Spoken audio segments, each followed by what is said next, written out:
Hi there, and welcome back to Spanish with Mave. In today's lesson, we continue with the verb dar. So we have the verb dar, that it means to give. We remove the R, and now we have da. To the word da, we add the S, and we have das.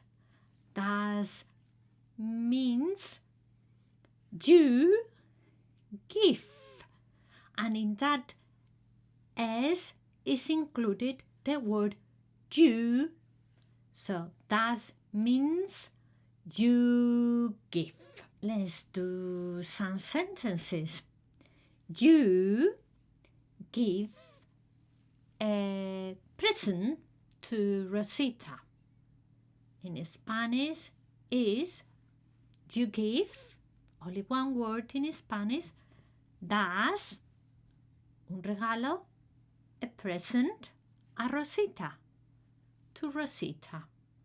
Das un regalo a Rosita. Super duper. Let's do another sentence. You give a present to Bernie. You give, das, a present, un regalo, to Bernie, a Bernie. Das un regalo a Bernie. And another sentence. You give a present to Anna. You give, das, a present, un regalo, to Anna, a Anna. Perfect. Well done. I'll see you next time. Bye.